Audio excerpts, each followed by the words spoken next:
औज़ुबिल्लाहिमिनश्शैतानिर्रजीम बिस्मिल्लाहिर्रहमानिर्रहीम अस्सलातु वस्सलामु अलैका या रसूलल्लाह व अला आलिका व सहाबिका या हबीबल्लाह। तमाम तारीफ़ें उस बाबरकत ज़ात के लिए हैं जो तमाम जहानों का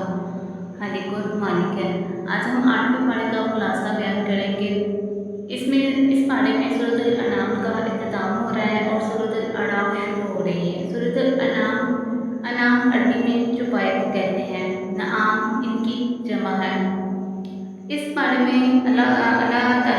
सुब्हानहू तआला ने फरमाया कि हमने इन पर फरिश्तों को नाज़िल कर दे और मुर्दे ज़िंदा होकर इनसे बात करना शुरू कर दे तो भी ईमान नहीं लाएंगे। हुज़ूर पाक सल्लल्लाहु अलैहि वसल्लम से मुशरिकीन जब मुतालबा किया करते थे कि आप हमें ये करके दिखाएं तो आप ये चीज़ करके दिखाएं या ये मुद्दा हम देखेंगे तो हम ईमान लाएंगे। तो अल्लाह ताला ने आप सल्लल्लाहु अलैहि वसल्लम को ये तसल्ली दी कि हमने आपके नबूवत के हक़ होने की जो दलाइल हैं वो हमने आपको जो दिए हैं वही काफ़ी हैं।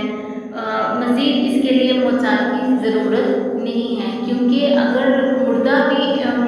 ज़िंदा होकर इनसे बात करेंगे, इनसे मुखातिब होंगे तो भी ये ईमान लाने वाले नहीं हैं और इनके मुतालबों को मानना आपके लिए ज़रूरी नहीं है। और इस बारे में अल्लाह पाक ने ये बयान किया, एक कायदा बयान किया कि अक्सरियत जो है वो मेयार हक़ नहीं होती, गलत भी हो सकती है। लिहाजा हक़ को देखना हो तो और रसूल पाक सल्लल्लाहु अलैहि वसल्लम ने फरमाया कि इस वक्त आप ज़मीन पर अक्सरियत की फ़िक्र ना करें तो अक्सरियत आपको अल्लाह के रास्ते से रोक देगी। कि अगर आप अक्सरियत की तरफ देखेंगे कि जो कि हक़ पे नहीं है तो वो आपको अल्लाह के रास्ते पे जाने से रोकेगी। मतलब हम लोग ये कहते हैं कि जहाँ पे मेजॉरिटी है वही चीज़ जो है वो ठीक है, लेकिन ऐसा नहीं होता कभी-कभी, क्योंकि ये ज़रूरी नहीं है कि जहाँ पे मेजॉरिटी है या अक्सरियत है वो चीज़ हक़ है, वो चीज़ जो है वो दुरुस्त है। तो इसको मेजॉरिटी को देखते हुए जो है वो फ़ैसला करना हक़ का कि ये सही है, तो ये इसके बारे में अल्लाह ताला ने मना फरमाया है कि इसके बारे में कोई अक्सरियत को देखते हुए, अक्सरियत को बुनियाद बनाकर, मेजॉरिटी को बेस बनाकर जो है वो कोई भी फैसला ना करे। इस सूरत में अल्लाह पाक ने हमें एक और भी हुक्म दिया है कि जिस जानवर पर अल्लाह का नाम ना लिया जाए तो वो तुम्हारे लिए हराम है। मतलब अगर किसी जानवर को हम अल्लाह के नाम लिए बगैर ज़िबा करते हैं तो वो हमारे लिए हराम है, वो हमारे लिए हलाल नहीं गिना जाएगा। या अगर उसका जानबूझकर नाम जो है वो अल्लाह का नाम लेना जो है वो तर्क कर दिया जाए या उसको गैर अल्लाह के नाम पर जो है वो ज़िबा किया जाए तो वो हमारे लिए जो है वो हराम है। इसके बाद अल्लाह ताला जो है वो फरमाते हैं कि अल्लाह जब किसी के लिए बुराई का इरादा रखता है या फैसला करता है तो चाहता है कि वो सीधा रास्ता उस इंसान को मिल जाए, तो वो उसके लिए सीधा रास्ता दिखा देता है, तो उसको इस्लाम की समझ आनी शुरू हो जाती है, वो इस्लाम को समझना शुरू कर देता है। तो क्या ये किसी के लिए एक ये कितनी बड़ी ब्लेसिंग है कि वो अल्लाह ताला जब उसको हिदायत देता है तो उसको इस्लाम की, दीन की जो है वो समझ आना शुरू हो जाती है, वो उसको प्रैक्टिकली जो है वो उस पर अमल करना शुरू कर देता है। तो इस्लाम को जो है वो समझना, उस पर अमल करना शुरू कर देता है। मुशरिकीन की ये आदत थी कि वो बुतों के नाम पर जानवर छोड़ दिया करते थे और उनका गोश्त था वो अपने ऊपर हराम कर दिया करते थे और अपने बच्चों को पैदाइश के बाद जो थे वो कत्ल कर दिया करते थे। सूरत अल-अनाम में इस बात को बहुत वाज़ेह तरीके से और तफसील से बयान किया गया है कि अपनी तरफ से चीज़ों को हराम मत करार दो और गैर अल्लाह के नाम पर जानवरों की कुर्बानी ना दो। अल्लाह के सिवा किसी के नाम पर भी जानवरों की कुर्बानी देना जो है वो जायज़ नहीं है। वो लोग नुकसान और खसारे में हैं और जिन्होंने अपनी औलादों को कत्ल किया, मतलब गुर्बत की वजह से जो लोग हैं वो कत्ल कर देते हैं अपनी औलाद को कि हम इनका पाल नहीं सकते या हम इनकी जो है वो ज़रूरियात को पूरा नहीं कर सकते, तो अल्लाह पाक ने इस जो है वो अमल को नापसंदीदा करार दिया है और इस पर पाबंदी लगाई कुरान मजीद में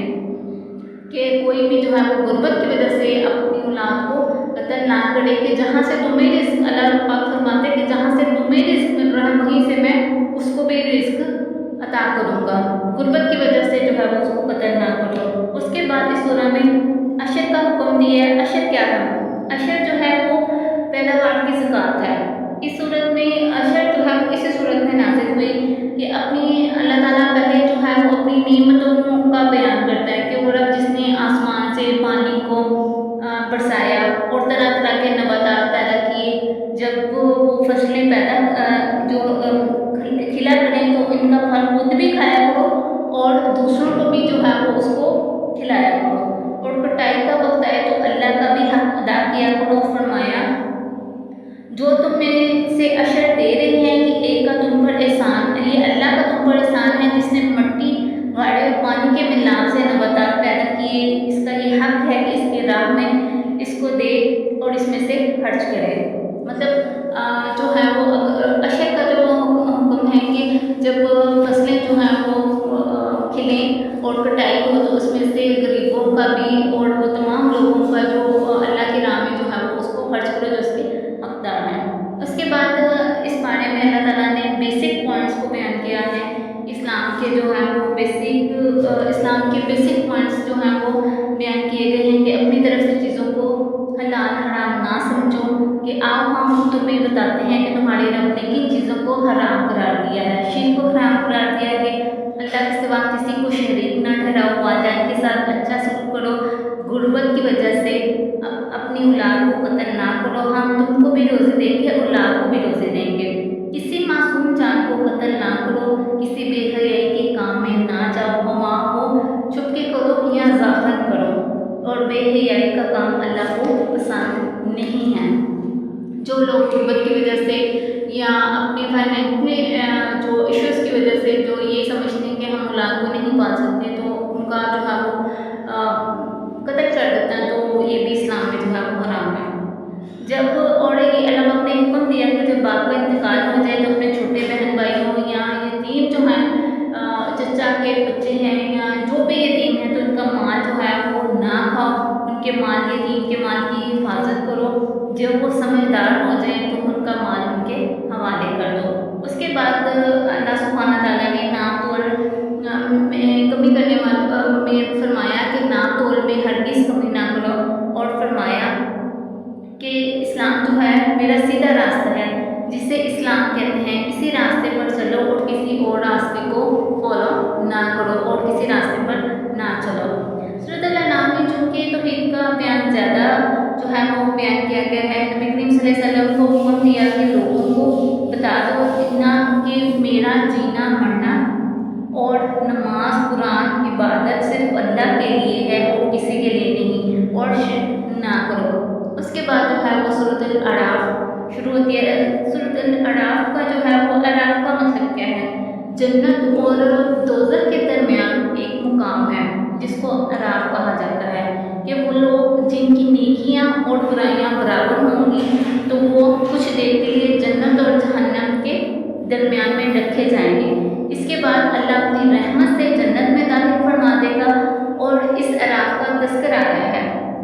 और यही इसी मुनासिबत से जो है वो इसका नाम अराफ रखा गया, सूरत अराफ रखा गया। इसके बाद अल्लाह पाक ने जो है वो अपनी किताब का तारुफ करवाया कि ये अल्लाह की किताब,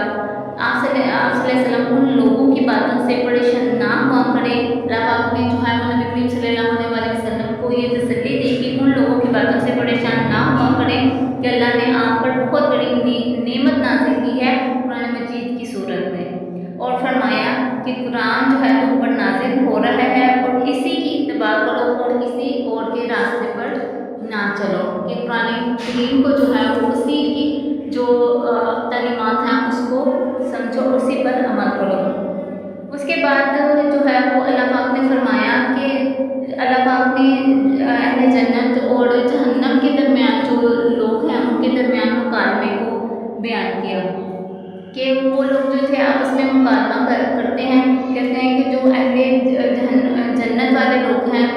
वो कहते हैं कि हमने जो है वो हमारे रब ने हमसे वादा किया था और हमने उस वादे को, अल्लाह ने हमसे जो वादा किया था उसको पूरा कर दिया, और तुमसे जो तुम्हारे रब ने वादा किया था क्या वो भी वादा पूरा हो गया। तो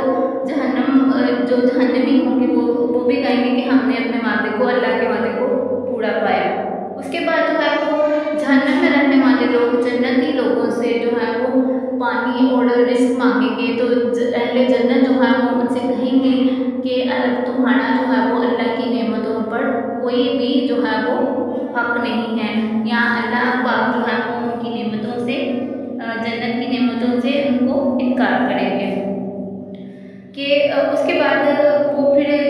کہیں گے کہ ہم نے ان کو بھول جائیں گے، جیسے کہ اس بارے میں جو ہے وہ اللہ تعالیٰ نے فرمایا کہ جس طرح یہ لوگ آخرت کو بھول چکے تھے اسی طرح ہم بھی ان کو بھول جائیں گے۔ اس کے بعد اللہ پاک نے جو ہے وہ حضرت نوح علیہ السلام کے واقعے کو بیان کیا کہ حضرت نوح علیہ السلام کی جو قوم تھی وہ کس طرح جو تھی وہ تباہ ہوئی،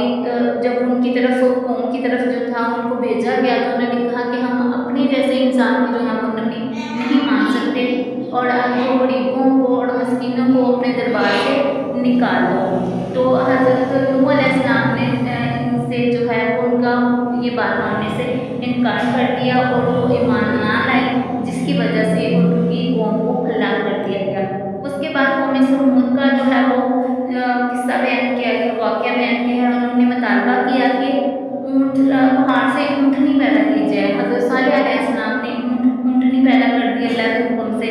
لیکن انہوں نے اس کی ٹانگوں کو کاٹ ڈالا اور اللہ نے اس قوم پر عذاب نازل کیا۔ اس کے بعد قوم لوط کا واقعہ بیان کیا ہے، جس طرح وہ لوگ ہم جن سے جو تھے وہ بدکاری کی جیسی